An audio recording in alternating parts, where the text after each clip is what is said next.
aja belepetan, apalagi soal dunia gitu kan. Nah ini soal dunia aja, yang notabene mereka sendiri yang usung 2024, sekarang dibahas, kayak nggak ada kerjaan aja, bahas kayak ginian, coba. Ya, kelicikan Anies, naudzubillah min zalik. Terus mau siapa mau diusung? Prabowo, Gibran, Kaisang, siapa mau diusung? Megawati, Ganjar, siapa mau diusung? Ya tentulah sumber, dari segala sumber literasi politik, ya Nabi SAW, ya kan? Kalau nggak ada ya minimal yang mendekati itu ya kan sosoknya. Dan aturannya pula yang penting. Kita langsung bacain beritanya biar nggak terlalu melebar, saudara. Politikus PKS bongkar kelicikan Pak Anies saat Pilpres 2024. Licik, siapa yang licik? Nah, Pak Anies di dalam berita ini kan meninggalkan PKS begitu saja ketika mengajak Caimin deklarasi Capres-Cawapres di Surabaya. Menurut PKS, ya kan? Kaum yang menerima tawaran dari partai koalisi agar jadi capres dan meninggalkan PKS yang oposisi untuk deklarasi ke Surabaya dengan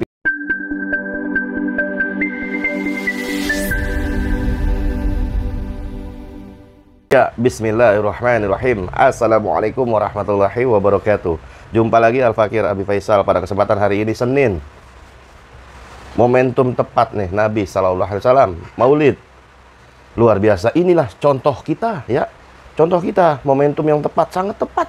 Dan sangat bermanfaat untuk bagaimana kita refresh lagi. Kita meriset lagi otak, ya kan? Refresh otak, reset otak. Bagaimana gaya kepemimpinan Nabi SAW. Ya kan, Nabi sebagai uswah hasanah, sebagai suami yang terbaik, sebagai mertua yang terbaik, tetangga terbaik, teman terbaik, ya kan, sebagai ayah terbaik, bahkan sebagai kepala negara terbaik sepanjang masa gitu kan. Karena Nabi SAW adalah kepala negara gitu kan. Contoh yang harus diteladani. Nih, hari ini ada aja saudara. Ngakunya sih ya, ngakunya partai dakwah, ngakunya partai Islam ya kan.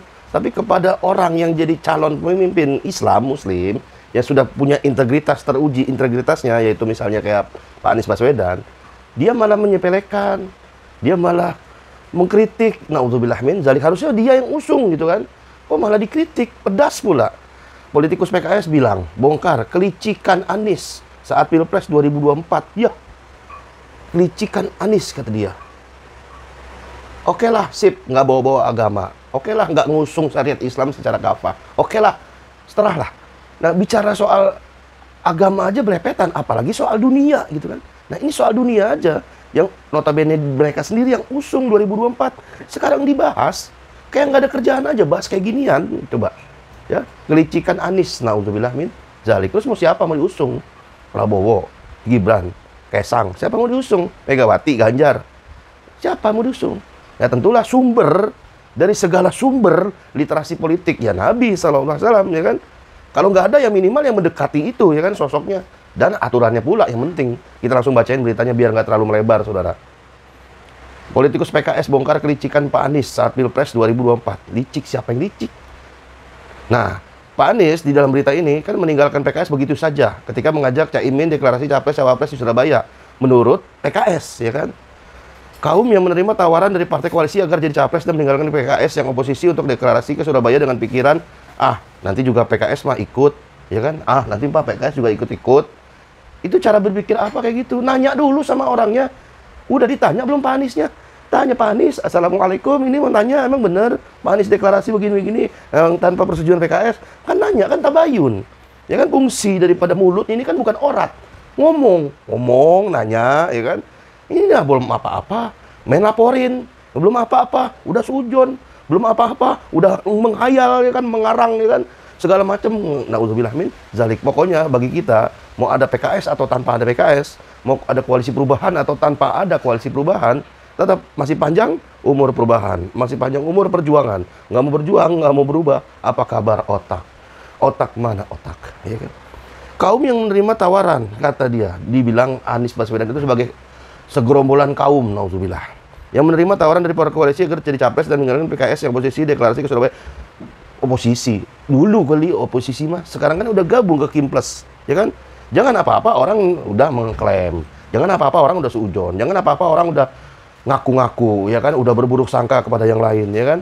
Jangan apa-apa orang bentar-bentar dilaporin, dikit-dikit dilaporin, dikit-dikit dilaporin. Arahma.com ID itu dilaporin, ya kan? Pak Anies Baswedan disuujonin, ya gimana? Tapi ngakunya partai dakwah, ngakunya partai Islam. Islam yang mana? Dakwah yang mana? Kalau yang dipakai Islam, karakternya dakwah, Asidau alal kufar, ruhamau bainakum.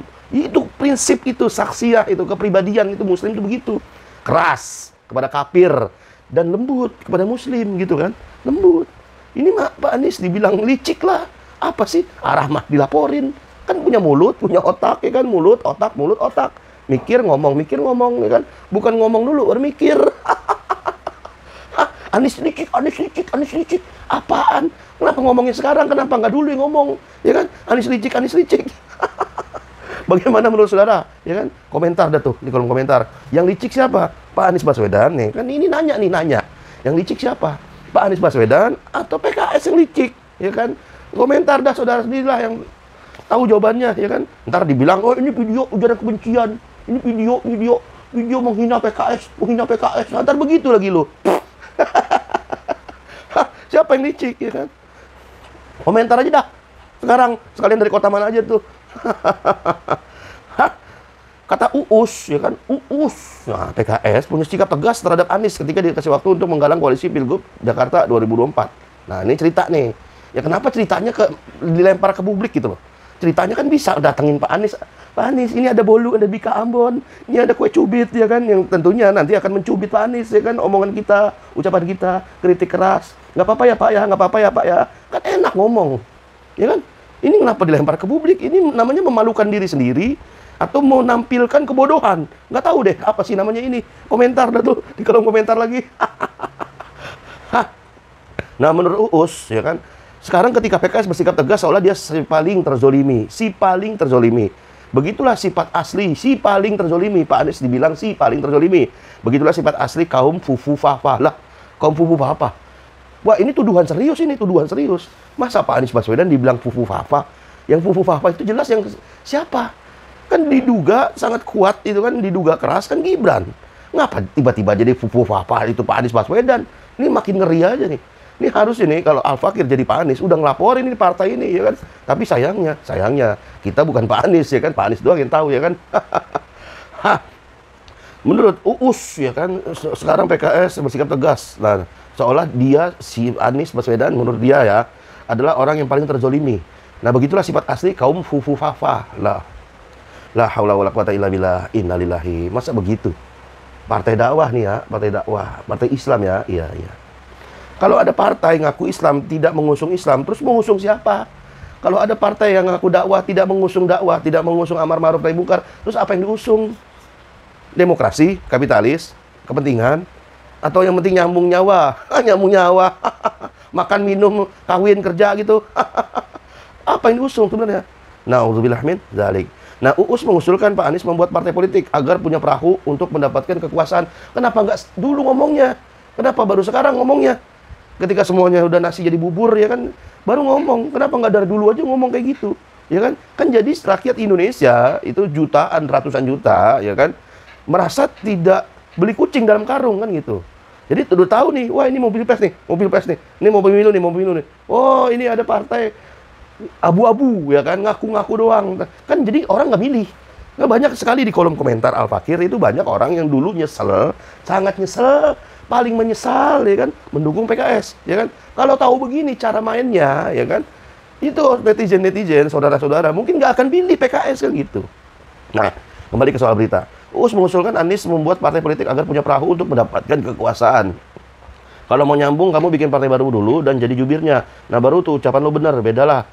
Nah, titik, ya. Terus dilanjutin ya, bawa nama suro nih ya, bedalah hasil suro sama hasil pikiran sendiri. Hasil suro, pikiran sendiri. Nah, sama aja kan, sumbernya satu. Hasil suro, sumbernya dari akal. Ya kan, pikiran sendiri, sumbernya dari akal. Ya kan, sama-sama dari akal. Terus bedanya di mana? Ya kan? Bedanya kalau misalnya, bedalah misalnya. Hasil ijtihad dengan hasil fatwa, beda. Nah, itu mungkin bisa, ya kan. Ini tapi bilangnya ya bedalah hasil suro dengan hasil pikiran sendiri. Sama aja. Sama-sama sumbernya dari akal. Ya kan, yang notabene nanti ngeri juga. Bisa diakal-akalin kan gitu kan. Yang jelas, meneladani kepemimpinan Rasulullah SAW itulah prioritas utama, misi utama, visi utama, target utama, tujuan utama partai Islam harusnya, ya kan? Bukan mengejar kekuasaan semata, bukan mengejar kepentingan semata, tapi meneladani kepemimpinan Nabi SAW itu yang paling utama, ya kan? Urusan lain mau kepentingan kayak, mau musuh saya siapa kayak, mau kawan siapa saya kayak, mau kawan saya siapa kayak, bodoh amat. Itu kan nomor kesekian, nomor ke-200 itu dalam politik, ya kan? Yang paling utama meneladani kepemimpinan Nabi sallallahu alaihi wasallam. Ya kan, yang pertama, yang keduanya meneladani bagaimana Nabi sallallahu alaihi wasallam itu membangun sistem, ya kan, dengan kepemimpinannya, aturan, gitu kan? Ya kalau manusia nggak pakai aturan, ya kan apa bedanya dengan binatang kan, gitu kan? Nggak ada aturan. Sama-sama punya otak, yang satu tapi nggak punya akal. Manusia punya akal, binatang nggak punya akal, ya kan? Nah, Nabi SAW itu sumber literasi politik paling berharga. Nggak ada lagi yang lain. Mau niru siapa? Mau niru siapa? Mau niru Ahmad Saiku? Mau niru Abu Bakar Al-Habsyi? Mau niru siapa? Mardhani Alisera mau niru siapa? Mau niru, oh itu kayak Mardhani Alisera. Kagak ada. Sosok kepemimpinan Rasulullah SAW itu nggak akan pernah terganti sampai akhir zaman. Keteladanannya, uswah hasanahnya, ya kan? Nah, Indonesia ini sedang dilanda bukan krisis kepemimpinan. Kalau krisis kepemimpinan, itu tentulah Pak Anies udah pasti jadi presiden, ya kan? Udah pasti jadi apa? Minimal kalau nggak jadi presiden, jadi gubernur Jakarta, kan? Kalau krisis kepemimpinan. Nyatanya kan nggak gitu. Nyatanya Indonesia saat ini sedang krisis mikir, krisis otak, ya kan? Otak. Bukan yang milih, tapi inilah apa namanya sarana untuk milih tadi, yaitu tidak lain dan tidak bukan adalah partai politik. Partai politik saat ini mereka kebanyakan pragmatis. Nah, makanya tepat kalau disebut sebagai krisis otak, krisis mikir. Punya otak nggak bisa mikir, punya otak nggak bisa milih. Jika punya otak nggak digunakan, punya otak nggak bisa difungsikan, punya otak nggak ada gunanya. Gimana? Krisis otak, gitu kan? Indonesia sedang dilanda krisis otak, ya kan? Yang sarana tadi, sarana untuk mendapatkan kekuasaan tadi, seperti adanya partai politik, itu krisis, bukan krisis partai politik juga, bukan. Karena partai politik di dalam Islam, kelompok dakwah di dalam Islam, itu merupakan sebuah hal yang biasa-biasa saja, memang sudah terjadi begitu, memang adanya begitu. Karena Nabi SAW itu membangun kutlah, membuat partai, ya kan? Bagaimana dari sahabat dari Darul Arqam itu kan berkumpul, ya kan? Jangankan Nabi SAW, itu orang-orang kafir, orang musyrik aja punya partai juga, zaman dulu. Ya, yang terjadi di Darun Nadwah itu kan partai Hizbul Syaitan. Ya kan, bagaimana Abu Jahal dan kawan-kawan merumuskan, merancang strategi, tukar pikiran di Darun Nadwah itu kan. Bahkan iblis pun ikut-ikutan cawe-cawe, ya kan, di Darun Nadwah. Abu Jahal yang notabene umurnya masih 25, itu udah direkrut jadi kader Hizbul Syaitan, ya kan, di Darun Nadwah. Nah, itu orang-orang kafir aja berpartai politik zaman dulu, apalagi Nabi SAW tentulah mendirikan juga kelompok dakwah yang ada di Darul Arqam. Di situ ada halakoh-halakoh, di situ ada tukar pikiran, di situ ada bagaimana merumuskan strategi, di situ ada bagaimana supaya para sahabat radhiyallahu anhu itu ke depannya seperti apa, kan di situ. Nah, jadi tidak tepat kalau dikatakan bahwa Islam tidak butuh kelompok dakwah, karena hal ini sesuai dengan selaras dengan firman Allah Subhanahu wa taala, wal takum minkum ummatun yad'una ilal khair wa ya'muruna bil ma'ruf wa yanhauna 'anil munkar wa ulaika humul muflihun. Ini orang-orang beruntung adalah orang-orang tadi. Orang-orang yang berkelompok melakukan amar ma'ruf nahi munkar, menyuruhkan kepada kebaikan, ya kan? Bukan sebaliknya. Kan jangan ngaku-ngaku partai Islam, jangan ngaku-ngaku partai dakwah kalau kewajiban amar ma'ruf nahi munkar, kewajiban menyuruhkan ya'una ilal khair tidak ditegakkan, gitu kan? Tapi yang ada malah nuduh orang baik sebagai licik. Na'udzubillah min zalik. Semua sudah lumrah lah, saudara sudah paham lah bagaimana kepemimpinan Nabi SAW.